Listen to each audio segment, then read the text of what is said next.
ഏറെ മുഖവരകളൊന്നും പറയാതെ തന്നെ പെട്ടെന്ന് തിരുവചന ചിന്തയിലേക്ക് പ്രവേശിപ്പാനാണ് താല്പര്യപ്പെടുന്നത്. കഴിഞ്ഞ 1-2 ആഴ്ചകളായിട്ട് നമ്മൾ ചിന്തിച്ചുകൊണ്ടിരുന്ന ചിന്താവിഷയം ഇതാണ്. റോമാലേഖനം നമ്മൾ ചിന്തിച്ച ചിന്താവിഷയം 3-ാമത്തെ അധ്യായത്തിൽ നമ്മളിങ്ങനെ വായിച്ച് ചിന്തിച്ചത് ഇങ്ങനെയാണ്. 3-ന്റെ 9-ാമത്തെ വാക്യം, നിങ്ങൾക്ക് എന്ത് വിശേഷതയുള്ളൂ? നമുക്ക് എന്ത് വിശേഷതയുള്ളൂ? അശേഷമില്ല. പാപസംബന്ധമായി ചിന്തിക്കുകയാണെങ്കിൽ, അല്ലെങ്കിൽ ഭക്തൻ എന്ന നിലയിൽ നമുക്ക് യാതൊരു വിശേഷതയുമില്ല. എന്നാൽ നിങ്ങൾക്ക് എന്ത് വിശേഷതയുള്ളൂ? നമുക്ക് ചില വിശേഷതകളുണ്ട്. സാധാരണ മനുഷ്യരിൽ നിന്നും നമുക്ക് ചില വിശേഷതകളുണ്ട്.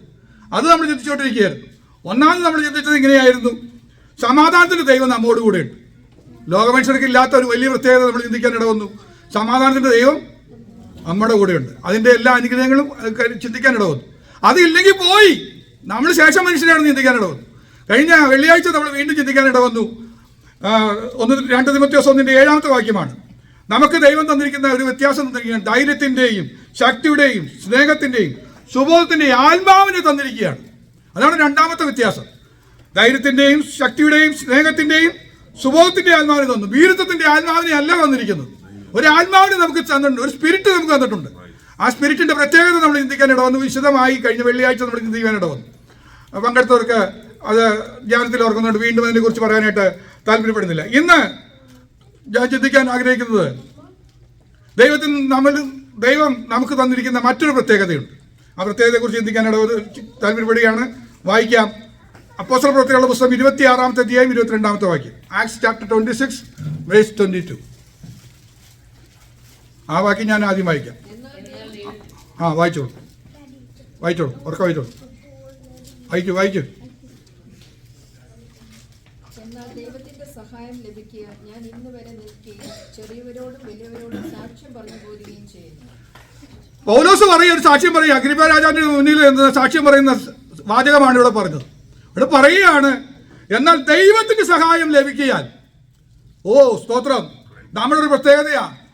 അത് ഞാൻ ഇങ്ങനെ പാടാനും കാരണം, ആര് സഹായം ഇല്ലാതെ വന്നാലും ലോക മനുഷ്യർക്കും പലപ്പോഴും സഹായം ഇല്ലാതെ വരുന്ന സാഹചര്യം വരാറുണ്ട്. എല്ലാവരും സപ്പോർട്ടെന്ന് വിചാരിച്ചാലും ചില സാഹചര്യം വരുമ്പോൾ ആരും സഹായം ഉണ്ടാവില്ല. ആരും സഹായം ഇല്ലാതെ വരും. എന്നാൽ ദൈവമക്കളെ സംബന്ധിച്ച് അങ്ങനെയല്ല. എനിക്ക് ദൈവത്തിന്റെ സഹായം ലഭിക്കാൻ. ദൈവമക്കളെ, നമുക്കൊരു പ്രത്യേകതയുണ്ട്. ദൈവത്തിന്റെ സഹായം ലഭിച്ചിരിക്കുക. അങ്ങനെ ദൈവത്തിന്റെ സഹായം ലഭിച്ചതുകൊണ്ടാണ് ഞാൻ ഇന്ന് വരെ നിൽക്കുന്നത്. ഒന്ന് പറഞ്ഞേ, നമ്മൾ ഇന്ന് വരെ നിൽക്കാൻ കാരണം എന്താ? മറ്റാരും സപ്പോർട്ട് ചെയ്തല്ല നമ്മൾ നിൽക്കുന്നത്. സൂചിച്ചിട്ട് ഒത്തിരി കാര്യങ്ങൾ പറയണമെന്നുണ്ട്, പറയാൻ പറ്റില്ല. സൂചിച്ചിട്ട് വേലയ്ക്ക് വേണ്ടിയൊക്കെ പോയ സമയത്ത് പലരും സപ്പോർട്ട് വേണമെന്ന് പറഞ്ഞാൽ നിൽക്കുന്നത്. പുതിയ വേല സ്ഥലത്ത് വർക്ക് ചെയ്തപ്പോൾ എൻ്റെ കാര്യങ്ങളൊക്കെ മനസ്സിലാകുന്നത്. എന്നാൽ ദൈവം നടത്തിയ വിധം അത്ര വലുതാണ്. ആരും സപ്പോർട്ടില്ലാതെ വരുമ്പോഴും ദൈവം നടത്തുന്ന വിധങ്ങൾ ഇങ്ങനെ പറയാൻ പറ്റുള്ളൂ. ദൈവത്തിന് സഹായം ലഭിച്ചുകൊണ്ട് ഞാൻ ഇന്ന് വരെ നിൽക്കുന്നത് ദൈവത്തിന് സഹായം ലഭിച്ചുകൊണ്ടാണ്. അതുകൊണ്ട് ദൈവമക്കളെ, നമ്മുടെ വിശേഷതയാണ് ദൈവത്തിന് സഹായം ലഭിക്കുന്നത്. അതുകൊണ്ട് ചെറിയവരോടും വലിയവരോടും സാക്ഷ്യം പറയാനായിട്ട് കഴിഞ്ഞു എന്ന് വായിക്കുകയാണ്. ഇനി ദൈവത്തിന് സഹായം ലഭിക്കുന്ന ഒരു 6-7 കാര്യങ്ങൾ പറയാൻ പോവുക. നമുക്ക് അത്യാവശ്യമുള്ള സ്ഥലങ്ങളിൽ വരുമ്പോൾ സമയത്ത് എനിക്ക് ശരിയാ ഈ സഹായം എനിക്ക് ഇപ്പം ആവശ്യമുണ്ടെന്ന് തോന്നുകയാണെങ്കിൽ ഉടനെ സ്വത്രം പറഞ്ഞോളൂ. മറക്കരുത്. സ്വത്രം പറഞ്ഞാൽ ശക്തി ഏറ്റെടുത്തോളണം. എല്ലാവരും റെഡിയാണോ? എല്ലാവരും റെഡിയല്ലേ?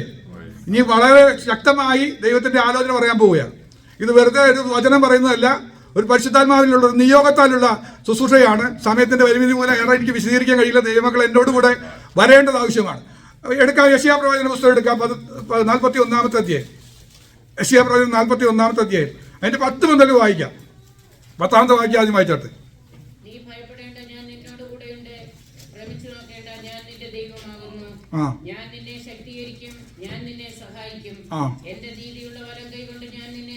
അവിടെ നിൽക്കട്ടെ. അത് കഴിഞ്ഞ് ബാക്കിയുള്ളത് നമുക്ക് പിന്നീട് വായിക്കാം. അവിടെ പറയുന്നത് ഇങ്ങനെയാണ്, ഞാൻ നിന്നെ ശക്തീകരിക്കും. ദൈവം ചെയ്യാൻ പോകുന്ന കാര്യമാണ്, നമുക്കുള്ളൊരു കാര്യമാണ്. ദൈവം നമ്മെ ശക്തീകരിക്കും, നമ്മെ സഹായിക്കും. ഞാൻ നിന്നെ താങ്ങും, ഞാൻ നിന്നെ സഹായിക്കും, ഞാൻ നിന്നെ താങ്ങും, ഞാൻ നിന്നെ ശക്തീകരിക്കും. ഇത് മറ്റാർക്കും ലഭിക്കാത്ത ഒരു സഹായമാണ്. ഇത് ആരിൽ നിന്നാണ് കിട്ടുന്നതെന്ന് അറിയാമോ? സർവശക്തനിൽ നിന്നുള്ള സഹായമാണ് കിട്ടുന്നത്. നമ്മുടെ ഭൗതികമായ സമ്പത്തുള്ള ഒരാളുടെ സഹായമല്ല ഇവിടെ ലഭിക്കുന്നത്. സർവസമ്പന്നനായ സർവത്തിന് ഉടയവനായവന്റെ നിന്നുള്ള ഒരു സപ്പോർട്ട്, ആ ദൈവത്തിൽ നിന്നുള്ള ഒരു സപ്പോർട്ട് ലഭിക്കുകയാണ്. ആ സപ്പോർട്ട് ലഭിച്ചാൽ നമ്മൾ ശക്തിപ്പെടും. നമ്മൾ ബലഹീനരാണ്, ബലഹീനരായ നമ്മെ ശക്തീകരിക്കും, നമ്മെ സഹായിക്കും. നമ്മെ ഒന്ന് താങ്ങിയാൽ മതി. ഒരു താങ്ങ് കിട്ടിയാൽ നമ്മൾ വീണു പോകില്ല. എവിടെയൊക്കെയാണ് നമ്മൾ താങ്ങിയിരിക്കുന്നത് നമ്മൾക്കത് ചിന്തിക്കാൻ പോവുകയാണ്. ഇനി താഴോട്ട് വായിക്കാൻ പോവുകയാണ്, വിശദീകരിക്കുന്നില്ല. വായിക്കാം. 11-ാമത്തെ വാക്യം. അവിടെ നിൽക്കട്ടെ. ദൈവമക്കളാ, ആരാത്? ഞാൻ നിന്നോട് കൂടെ ഉണ്ടെന്ന് പറഞ്ഞാൽ ദൈവം പറയാ, ഞാൻ നിന്നോട് കൂടെ ഉണ്ടെങ്കിൽ ഒരു പ്രശ്നം വരാൻ പോവുക. എന്താ പ്രശ്നം എന്നറിയോ? നിന്നോട് ചിലർ കോപിക്കും. നിന്നോട് ചിലര് എത്ര കാര്യങ്ങൾ നമ്മൾ ദൈവകൃപയിൽ നിന്നാലും ദൈവത്തിന്റെ സപ്പോർട്ട് ഒക്കെ ഉള്ള സമയത്ത് പറയുക, നിനക്ക് സപ്പോർട്ട് ആവശ്യം വരുന്നുണ്ട്. എന്താ ആവശ്യം വരുന്നതെന്ന് അറിയോ? നിന്നോട് ചിലർ കോപിക്കും. ആ സമയത്ത് അവിടെ പറയുന്നത് ഇങ്ങനെയാണ്, നിന്നോട് കോപിച്ചിരിക്കുന്ന എല്ലാവരും കർത്താവ് സപ്പോർട്ട് ചെയ്താ നിന്നോട് കോപിക്കുന്നവരെ അമ്പരന്ന് ലജ്ജിക്കാൻ പോവുക. അവർ ലജ്ജിക്കും. ഒരു ആമയും പറഞ്ഞ, കർത്താവേ, എന്നോട് കോപിക്കുന്ന ചിലരുണ്ട്, ജോലി സ്ഥലത്ത് ചിലർ കോപിക്കുന്നവരുണ്ട്, എന്റെ ബന്ധുക്കളായി ചർച്ചകളായി പ്രിയപ്പെട്ടവരുടെ ഇടയിൽ നിന്ന് ചിലർ എന്നോട് കോപിക്കുകയപ്പോ വെറുതെ എന്നോട് കോപിക്കുക. കർത്താവ്, എനിക്കൊരു സപ്പോർട്ട് ആവശ്യമുണ്ട്. ഈ കോപത്തിന്റെ മധ്യത്തിൽ എനിക്കൊരു ജയം വേണം, ഇല്ലെങ്കിൽ ഞാൻ തകർന്നു പോകും, ഞാൻ ക്ഷീണിച്ചു പോകും. നമ്മളോട് ആരെങ്കിലും ദേഷ്യപ്പെട്ട് കഴിഞ്ഞാൽ നമ്മുടെ ഹൃദയം തകർന്നു പോകും, മനസ്സ് തളർന്നു പോകും, ക്ഷീണിച്ചു പോകും. എന്താകും ഏതാകും എന്ന് ചോദിച്ചാൽ നമ്മൾ ഭാരപ്പെടും. ആ സമയത്ത് കർത്താവിന്റെ ഒരു സപ്പോർട്ട് കിട്ടിയാൽ, ഓ ഹല്ലേലൂയ, ഈ കോപം ഇവിടെ ശമിക്കും. ആർക്ക് ശമിപ്പിക്കാൻ കഴിയില്ല. നീ ഒന്ന് ശാന്തനാകാന്ന് പറഞ്ഞു കഴിഞ്ഞാൽ ശാന്തനായെന്ന് വരില്ല. എന്നാൽ എന്റെ കർത്താവ് ഒന്ന് ഇടപെട്ടാൽ, കർത്താവേ, ഈ സമയത്ത് എനിക്കൊരു സപ്പോർട്ട് ആവശ്യമാണ്, ചിലർ എന്നോട് കോപിക്കുന്നുണ്ട്, എനിക്കൊരു സഹായം ആവശ്യമാണെന്ന് പറഞ്ഞ് ഒന്ന് സ്തോത്രം പറഞ്ഞേ, ആ സഹായം നമുക്ക് ലഭിക്കും. അടുത്തത്, ചിലരെ വാദിക്കാൻ നിൽക്കുക, വലിയ വാദമൊക്കെ പറഞ്ഞിരിക്കുക. നീ അങ്ങനെയാണെങ്കിൽ ഇങ്ങനെയാണെങ്കിൽ ഇങ്ങനെ എന്നൊക്കെ പറഞ്ഞ് പല കാര്യങ്ങളും പറഞ്ഞ് വാദിക്കുക. അവർ നശിച്ചില്ലാതെയാകും. എന്താ കാരണം? ദൈവത്തിന്റെ ഒരു സപ്പോർട്ട് വരിക, ഈ വാദമൊക്കെ നിൽക്കാൻ പോവുക. ആ വാദം ഇല്ലാതെയാകും. ഒന്നാമേ പറഞ്ഞേ, ഇനി തൊട്ട് എന്റെ വീട്ടിൽ വാദം ഉണ്ടാകില്ല. നമ്മുടെ വീട്ടിൽ വാദപ്രതിവാദം ഉണ്ടായി കഴിഞ്ഞാൽ സന്തോഷം പോകും. എന്റെ വീട്ടിൽ ഇനി വാദപ്രതിവാദം ഉണ്ടാകില്ല. കർത്താവെ, അങ്ങയുടെ സപ്പോർട്ട് കിട്ടിയാൽ ഈ പ്രശ്നത്തിന് പരിഹാരം വരും. അങ്ങയുടെ സപ്പോർട്ടാണ് എനിക്ക് ആവശ്യമായിരിക്കുന്നത്, അങ്ങയുടെ സപ്പോർട്ട് എനിക്ക് ആവശ്യമാണ്. അടുത്തത്, പിന്നെ പോരാടുന്ന ആൾക്കാർ വരും. പോരാട്ടം, വലിയ പോരാട്ടം. അന്ധകാര ദുഷ്ടശക്തികൾ പോരാടുക. രോഗമിട്ടായിരിക്കാം, ക്ലേശമിട്ടായിരിക്കാം, ദുഃഖമിട്ടായിരിക്കാം, നമ്മളെ അങ്ങ് പോരാടി നിൽക്കുക. ഒരു ജയം കിട്ടുന്നില്ല. യുദ്ധം നടന്നുകൊണ്ടിരിക്കുമ്പോൾ നമുക്കറിയാം ഒരു സ്വസ്ഥതയും ഇല്ല. പ്രതീക്ഷിക്കാത്ത സ്ഥാനത്ത് ഓരോന്ന് വന്ന് വീഴുക, ബോംബ് വന്ന് വീഴുക, ചില അമ്പുകൾ വന്ന് തറക്കുക. എന്നാൽ കർത്താവ് പറയാ, നിന്നോട് പോരാടുന്ന ഒരു വിഷയത്തില് നിനക്കൊരു സപ്പോർട്ട് ആവശ്യമാണ്, ഞാൻ സപ്പോർട്ട് ചെയ്തോളാം. കർത്താവ് സപ്പോർട്ട് ചെയ്യാൻ പോകും. അടുത്തത്, പോരാട്ടം മാത്രമല്ല, അത് വെറുതെ ഒരു ചെറിയൊരു പോരാട്ടം, അന്ധകാര ശക്തി മാത്രമല്ല, ഒരു യുദ്ധക്കളമായി മാറിയിരിക്കുക. അങ്ങോട്ടും ഇങ്ങോട്ടും, വെറുതെ ഒരു പോരാട്ടമല്ല, ഇത് യുദ്ധക്കളമായി മാറിയിരിക്കുക. അങ്ങോട്ടും ഇങ്ങോട്ടുമുള്ള രീതിയിലേക്ക് സംഗതി മാറുക. അവിടെയാണ് ദൈവം ജയം തരാൻ പോകുന്നത്.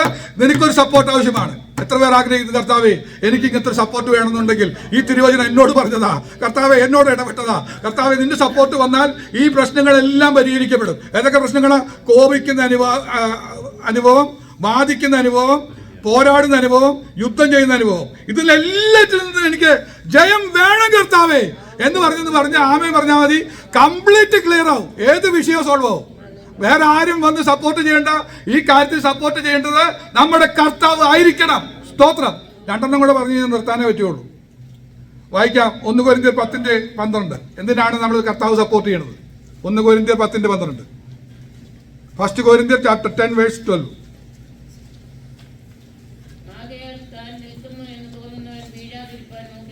മതി.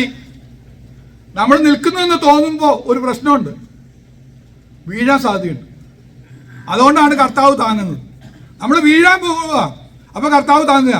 അതാണ് 42-ാമത്തെ അധ്യായത്തിൽ പറയുന്നത്, യെശയ്യാ 42 പറയുന്നത്, ഇതാ ഞാൻ താങ്ങുന്ന എന്റെ ദാസൻ, എന്റെ ഉള്ളം പ്രസാദിക്കുന്ന എന്റെ വൃദ്ധൻ, ഞാൻ എന്റെ ആത്മാവിനെ അവന്റെ മേൽ വെച്ചിരിക്കുന്നു, അവൻ ജാതികളോട് ന്യായം പ്രസ്താവിക്കും. ഇവിടെ പറയാ നമ്മൾ വീഴാൻ സാധ്യതയുണ്ട്, കൃപയെന്ന് വീഴാൻ സാധ്യതയുണ്ടെന്ന്. ഈ പ്രശ്നങ്ങളൊക്കെ കൂടെ നമ്മുടെ പിന്നാലെ വന്നു കഴിഞ്ഞാൽ ആത്മീയഗോളത്തിൽ പോലും കാണില്ല. നമ്മൾ നിലനിന്ന് പോകുന്നൊക്കെ വിചാരിച്ചു, അന്ത്യം വരെ ഓടുന്ന് വിചാരിച്ചതാ. പക്ഷെ കോപിക്കുന്നവര്, വാദിക്കുന്നവര്, പ്രശ്നങ്ങളൊക്കെ കൂടെ കഴിഞ്ഞിട്ട് ഒരുമിച്ച് കിട്ട് വന്നപ്പോ ആരും സപ്പോർട്ടില്ല. നീയേ കുറ്റക്കാരൻ. നിന്റെ പ്രശ്നം എന്ന് പറഞ്ഞാൽ എല്ലാരും വാദിക്കുന്നത്. ആരും സപ്പോർട്ട് ചെയ്യാതെ വരുന്ന സമയത്ത് നമ്മുടെ എന്ത് സംഭവിക്കും?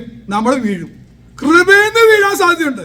കർത്താവെ, ഞാൻ വീഴാതെ നിൽക്കണമെങ്കിൽ എന്നെ താങ്ങുന്ന അങ്ങയുടെ കാര്യം എനിക്ക് ആവശ്യമാണ്, അങ്ങയുടെ സപ്പോർട്ട് എനിക്ക് ആവശ്യമാണ്. കർത്താവെ, ഞാൻ വീഴാതെ നിൽക്കുന്നത് കൃപയെ നിൽക്കുന്നതിന് കാരണം ഒന്ന് പറഞ്ഞേ, ദൈവത്തിന്റെ സഹായം കൊണ്ടാ. ദൈവത്തിന്റെ സഹായം കൊണ്ടാ. ദൈവത്തിന്റെ സഹായം വ്യർത്ഥമല്ല. ദൈവത്തിന്റെ സഹായമാണ് വർത്തിറ്റ്. അതാണ് വാല്യൂ ഉള്ളത്. ഈ സഹായം എനിക്ക് വേണം. ഈ സഹായം ഉള്ളതാണ് നമ്മളെ വ്യത്യസ്തരാക്കുന്നത്. ഇല്ലെങ്കിൽ ഓർത്ത് നോക്കിയാൽ പല കുടുംബങ്ങളും തകർന്ന പോലെ നമ്മൾ തകരില്ലായിരുന്നു. പലരും ക്ഷീണിച്ചു പോയതുപോലെ നമ്മൾ ക്ഷീണിച്ചു പോയില്ലായിരുന്നു. നമ്മൾ നിൽക്കുന്നത്, പൗലോസ് പറഞ്ഞ വാചകം മറക്കരുത്, എന്നാൽ ഞാൻ ദൈവത്തിന്റെ സഹായം ലഭിക്കാൻ ഞാൻ ഇന്ന് വരെ നിൽക്കുന്നു. ഇന്ന് വരെ നിൽക്കാൻ കാരണം എന്താ? ദൈവത്തിന്റെ, ഇല്ലെങ്കിൽ തീർന്നെന്ന്. ദൈവത്തിന്റെ സഹായം ലഭിച്ചതുകൊണ്ടാണ് നമ്മൾ നിലനിന്നത്. 118-ാം സങ്കീർത്തനം 13-ാം വാക്യം വായിച്ചേ. എന്നെ വീഴുവാൻ തക്കവണ്ണം ഞാൻ വീഴുവാൻ തക്കവണ്ണം നീ എന്നെ തള്ളി, എങ്കിലും യഹോവ എന്നെ ഒന്ന് പറഞ്ഞേ. പലരും തള്ളുക. എന്തിനാ തള്ളുന്നേ? വീഴുവാൻ തക്കവണ്ണം. നമ്മളെ പൊക്കി പറയുമ്പോൾ സൂക്ഷിക്കണം എന്നർത്ഥം. ഈ തള്ളുക എന്നുള്ള വാക്കിന് ഇപ്പോഴത്തെ ഒരു പുതിയ മീനിങ് ഉണ്ട്. പൊക്കി പറയുന്നതാണ്. എങ്കിൽ അവൻ ആനയാന്നൊക്കെ പറഞ്ഞ് പറയുമ്പോൾ സൂക്ഷിക്കണം. എന്തിനാ ഈ പൊക്കി പറയുന്നതെന്ന് അറിയോ? തള്ളി താഴെയിടാനാ. സൂക്ഷിക്കണം. വളരെ സൂക്ഷിക്കേണ്ട ഒരു മേഖലയാണ്. അപ്പൊ തള്ളുന്ന നീ വീഴാൻ തക്കവണ്ണാണ് നീ എന്നെ തള്ളിയത്. ഒരു തള്ളുന്നതിനൊക്കെ പിന്നിലെ പ്രശ്നം എന്ന് അറിയോ? ഞങ്ങൾക്കൊക്കെ ചെറിയ പ്രശ്നം കൂടുതലുള്ളവരാ. ദേവദാസന്മാരെ പ്രസംഗം നന്നായാലും ഇല്ലെങ്കിലും ഞങ്ങൾ പറയും നല്ല പ്രസംഗമായിരുന്നു എന്നൊക്കെ പറഞ്ഞത്. ഒന്ന് പൊക്കി കൊടുക്കണം, ഒന്ന് തള്ളി കൊടുക്കണതാണ്. പക്ഷെ എന്താ പ്രശ്നം എന്നറിയോ? അങ്ങനെ തള്ളുമ്പോഴുള്ള പ്രശ്നം എന്താണെന്നറിയോ? വീഴും. വീഴും. കൃപേന്ന് വീഴുവും. അഹങ്കരിച്ചു പോവും. നിഗളിച്ചു പോവും. അത് വലിയൊരു പ്രശ്നമാണ്. അതുകൊണ്ട് ആരും പറഞ്ഞില്ലെങ്കിൽ എനിക്ക് സമാധാനമാണ്. പ്രസംഗം കേട്ടിട്ട് നന്നായി എന്നൊന്നും പറഞ്ഞില്ലെങ്കിൽ ഒരു പ്രശ്നവുമില്ല. എന്താ കാരണം? കർത്താവേ, തള്ളു കിട്ടിയില്ലല്ലോ എന്ന് ഓർക്കുക. തള്ളു കിട്ടിയ പ്രശ്നമാണ്. ചിലപ്പോൾ വീഴാൻ സാധ്യതയുണ്ട്. അടുത്ത ദിവസം പ്രസംഗിക്കാൻ പോലും പറ്റിയില്ല എന്ന് വരും. ബബ്ബ എന്ന് പറഞ്ഞിട്ട് നിൽക്കേണ്ടി വരും. ആ സ്ഥിതി വരാതിരിക്കണമെങ്കിൽ കർത്താവെ നീ എന്നെ താങ്ങണേ.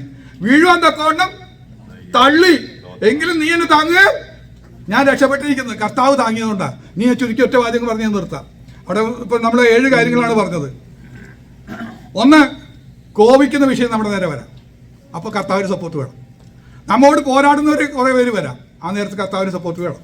മൂന്നാമത്, യുദ്ധം ചെയ്യുന്ന അവസ്ഥകൾ വരാം. യുദ്ധത്തിന്റെ പ്രതീതിയായിട്ടുള്ള അനുഭവങ്ങൾ വരാം. ആ സമയത്ത് കർത്താവിന് സഹായം വേണം. വീഴാൻ വേണ്ടി നമ്മൾ നിൽക്കുന്ന കൃപയില.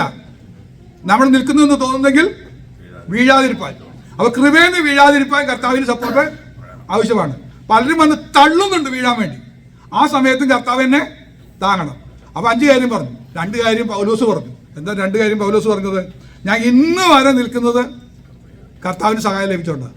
കർത്താവിന് സഹായം ഇല്ലെങ്കിൽ എന്നെ മൗനവാസം പിടിക്കുമായിരുന്നു, മൗനവാസത്തിലേക്ക് പ്രവേശിക്കുമായിരുന്നു. അല്ലേ?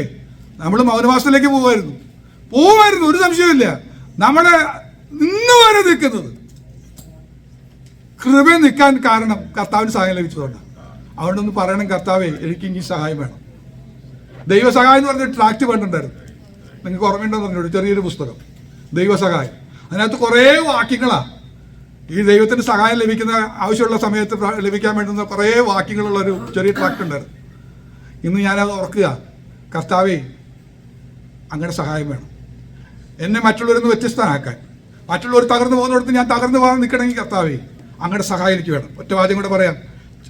പൗലോസ് പറഞ്ഞത് ഇങ്ങനെയാണ്: ചെറിയവരോടും വലിയവരോടും സാക്ഷ്യം പറഞ്ഞ് പോരുകയും ചെയ്യുന്നു.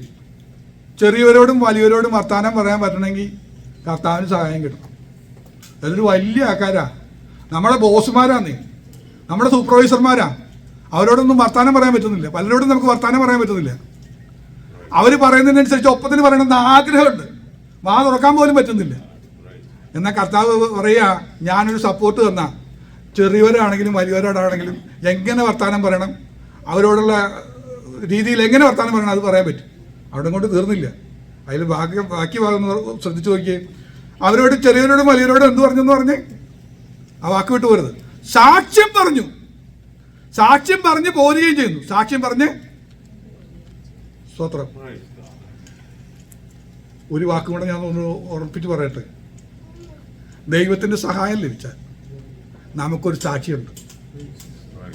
നമ്മുടെ സാക്ഷ്യം പോവാതെ നിൽക്കണമെങ്കിൽ ദൈവത്തിൻ്റെ സഹായം വേണം. ദൈവത്തിൻ്റെ സഹായം കൊണ്ടാ നമുക്കൊരു സാക്ഷിയായിട്ട് നിൽക്കാൻ പറ്റുന്നത്. ഇല്ലെങ്കിൽ സാക്ഷ്യം പോവും, കൃപയെന്ന് പോവും. സ്തോത്രം, മനസ്സിലായോ? നമ്മൾ ശേഷം മനുഷ്യരെ പോലെയാവും. കൃപയെന്ന് പോകാതെ ദൈവമക്കളെ ദൈവസഭയിൽ നിലനിൽക്കണമെങ്കിൽ കർത്താവേ ഞങ്ങളുടെ സഹായം വേണം. ഒരു നിമിഷം നമ്മുടെ കണ്ണുകൾ അടയ്ക്കാമോ? ഒരു നിമിഷം നമ്മുടെ കണ്ണുകൾ അടയ്ക്കാമോ?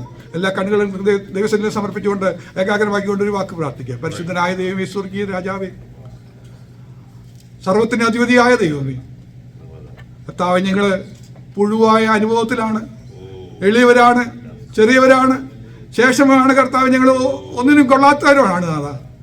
നിങ്ങൾക്ക് നിൽക്കാൻ കഴിയില്ല നാഥ.